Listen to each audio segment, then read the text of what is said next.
In some recent conversations with some of you, there was a sense that a lot of us are really tired out.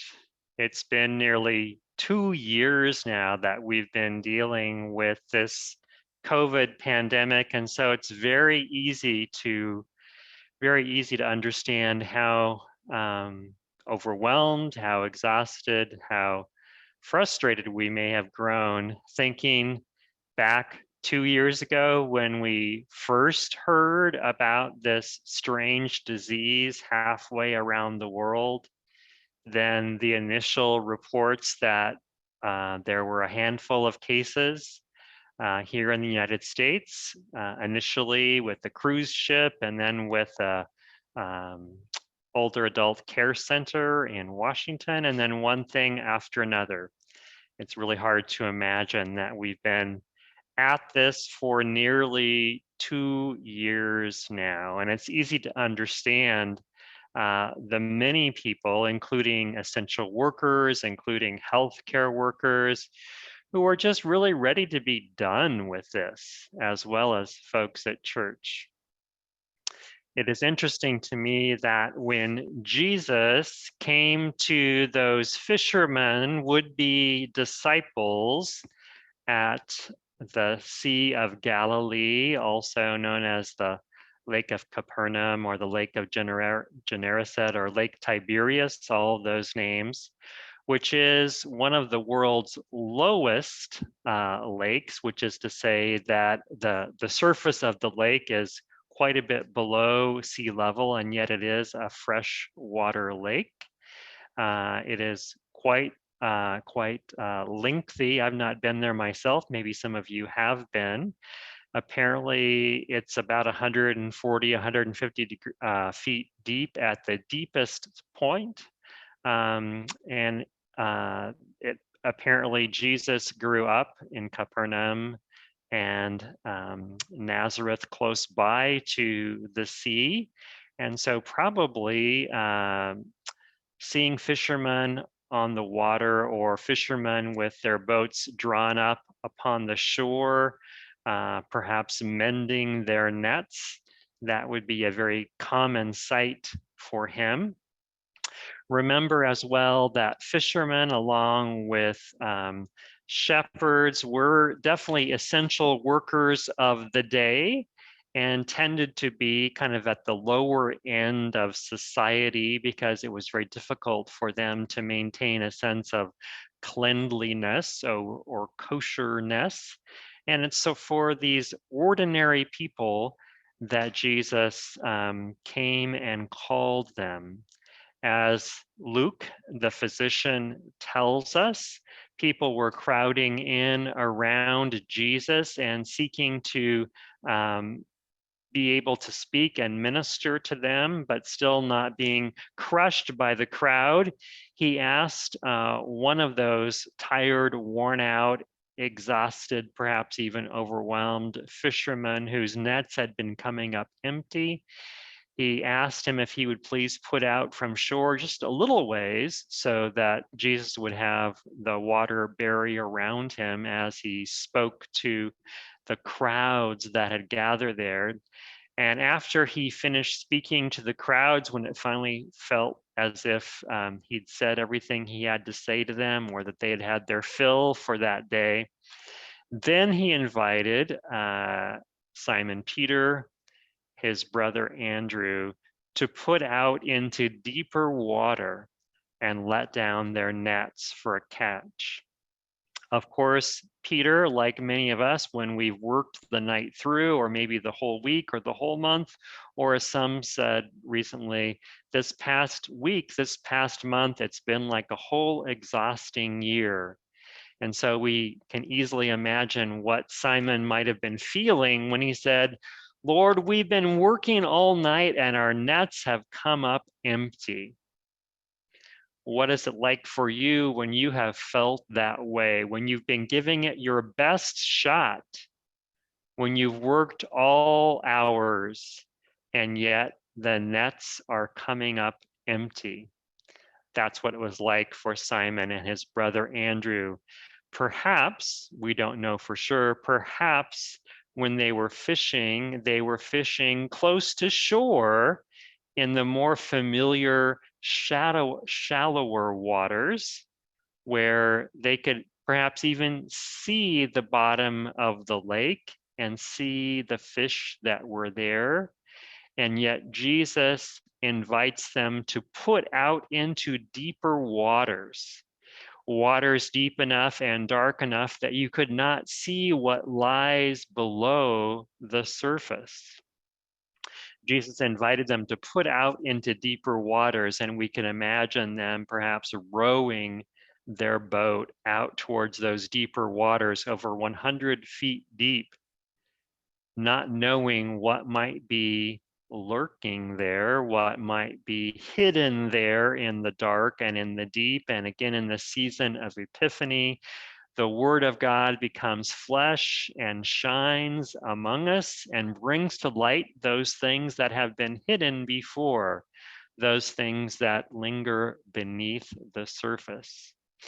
And when Simon and Andrew put their nets down into the deep, they were so full, they were afraid that their boat might sink. And so they called to their partners, to James and John, to help them bring up the net that was so full of fish.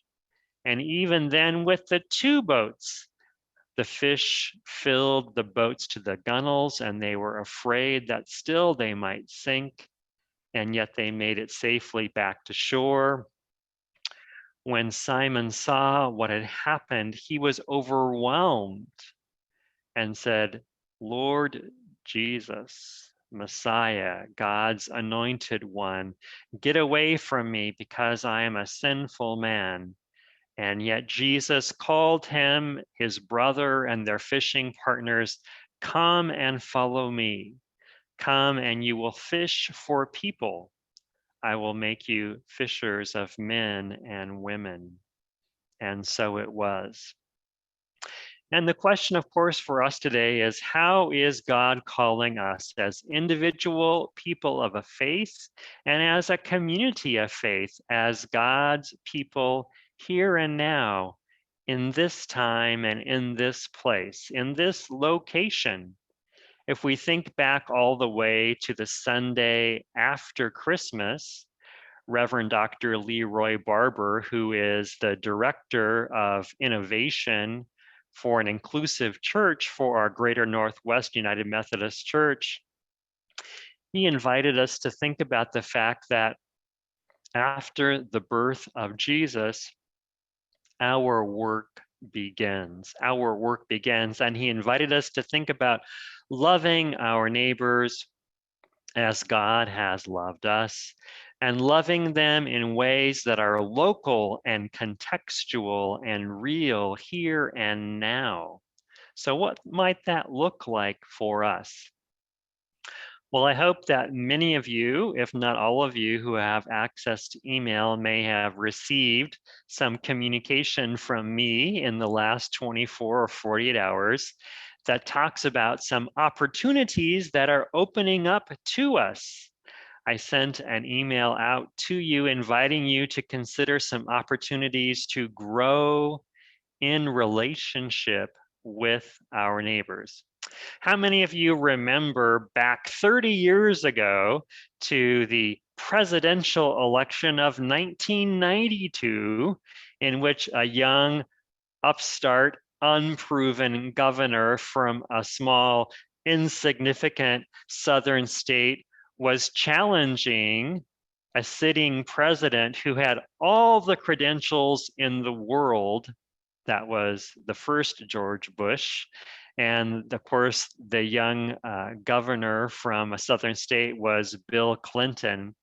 Some of you may recall that at a specific turning point in that presidential election, Bill Clinton's primary campaign advisor wrote something on a whiteboard, and it said, "It's all about the economy It's all about the economy, reminding that Bill Clinton, that's what people care deeply about.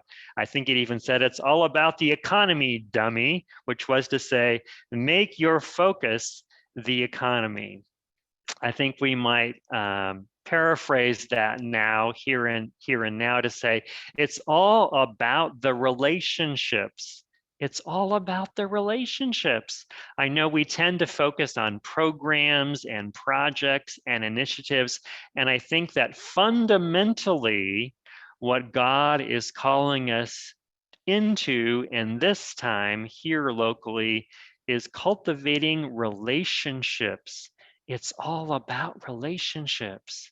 I know that there's been some consternation about the fact that we maybe have lost contact with some of our partner organizations, particularly in the time over the pandemic, in which St. Paul's kind of signature mission program, the Backpack Buddies program with Linwood Sojourner School next door, when that kind of went into hiatus, when local schools closed down because of the pandemic in the spring of 2020. I'm sure you all remember that, March or April of 2020, when we no longer when we began no longer having in-person activities and worship at the church, and public schools also closed down.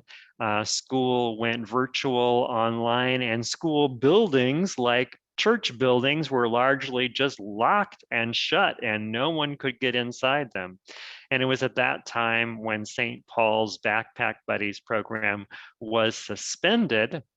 Some of you may also recall that summer when, again, the Greater Northwest United Methodist Innovation Vitality Team challenged local congregations to purchase gift cards and make those available to neighbors and local community partners. And St. Paul's folks did an amazing job of purchasing gift cards that went through the Wichita Center to families in need in our immediate area. That fall, there was also a decision that was made to even provide further funding for the Wichita Center that was providing for immediate needs of local families. And some funds were granted from St. Paul's to the Family Resource Center there at the Wichita Center. Some funds were granted out of the existing Backpack Buddies resources to go to the Wichita Center. That again was in 2020. In 2021, we kind of remained in a sense of suspension. And unfortunately, last fall, when we did make some attempts to contact the staff at Linwood Sojourner School, we didn't ever receive any responses back when we were reaching out to talk with them about restarting the Backpack Buddies program. And then recently we learned, again through the Wichita Center, that another organization had begun providing resources, food for Linwood Sojourners through the Backpack Buddies program. And so, as I wrote in my letter to you, I think it is often the case that when one door closes, another door opens, or we might even say, as God closes one door, God opens another door, or perhaps another window for us. And so, most recently, primarily through the cooperative relationships that we are enjoying with other congregations and with other community partners, that we've had some wonderful openings to the Lott Whitcomb Elementary School, which is not right next door to St. Paul's, but is less than a mile away, about a mile east of us here, east towards 82nd Avenue, towards Winco Foods. It's on Thompson Street, mostly east, a little bit north of us here. And we've been learning some things about Lott Whitcomb School, among which are the fact that it probably has the highest incidence of poverty of any school in the North Clackamas School District. We were told recently by staff that probably 85% or more of the students receive free or reduced lunches. Those of you who have a background in public education, I'm sure you know the significance of families qualifying for free and reduced lunch. That means that they are very significantly impacted by poverty. We also know from school staff that it has a very high incidence of non-English speakers, at least not English as a first language, maybe English as a second or third language, etc. That there are over 15 different languages spoken amongst the student body at Lott Whitcomb, and apparently has the largest concentration or incidence of Spanish-speaking students, again, of any school in the North Clackamas School District. And finally, because so many of those families include adults who are essential workers, essential to the economy, essential to food production and preparation, to transportation, to retail, et cetera. And in those essential roles, also very vulnerable to COVID. And so while most of us, for the most part, may not have been directly impacted by COVID, we also learned that students there at Lott Whitcomb School and their families have had a very high incidence of COVID and impacts of COVID, including all kinds of additional financial challenges and insecurities, including difficulties in paying the bills, paying for housing, paying for medical care and prescriptions, paying for dental care, and for other essentials in life. So those are some of the things that we learned in our conversations with staff at Lott Whitcomb. And when I say we, I'm specifically referring to Amy Merrill and myself. I know that you all know Amy, her family, her children, Jack and Lily, and know that pre-pandemic, they had brought a wonderful program to St. Paul's, the Cup of Cold Water program. And each Sunday, you all helped collect a special offering. And each month then, Amy and her children would identify a particular project. They would learn about that project, research that project, find out what particular needs folks in that organization or community or those they served, what needs they might have.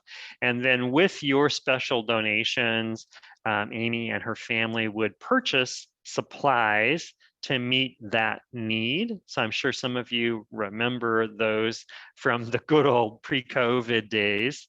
And so it was with Amy Merrill that she and I had a chance just earlier this week to speak with Annie, who is a social worker, public health and behavioral specialist at Lott Whitcomb, and her colleague Brooke, who is the counselor at Lott Whitcomb. And together they identified several potential ways that we, St. Paul's, could be in partnership and growing in relationship with folks at Lott Whitcomb. So again, I shared some of those areas of particular need and opportunities for partnership with you in the email that I sent out in the last couple of days. I'm going to go ahead and share screen in a moment just to kind of walk through those again. And what I'm hoping as you read through those opportunities, as you take those to heart, that you may carefully and prayerfully, how is God moving in you? How is God's Spirit stirring you up? How is God shedding light on your abilities? And maybe there's one or two of these particular needs that you may feel especially gifted and able to assist with, because our vision is that we may identify not all necessarily, but some of these particular needs and opportunities that we feel like we at St. Paul's are in the best position to respond to. And then Tuesday night, 2 nights from now, when we come together for our governing board, everyone is welcome, as well as we do some brainstorming together about kind of the who and the how and the what of organizing ourselves to be in the best position to help respond to some of those needs. So again, I'm going to go ahead, hopefully, and share screen here for a moment and just kind of walk through again some of those needs. So hopefully you all can see this now on screen. If not, again, it was in the mailing that was sent out over the weekend and hopefully will be a part of the weekly that will go out tomorrow. So as I mentioned, there are emergent needs, urgent needs for financial assistance for things like medical, dental expenses, prescription expenses, et cetera. So where there's an emergent need, something comes up, and for whatever reason, maybe there isn't healthcare coverage, that we want to help potentially with those, with rent, with utilities.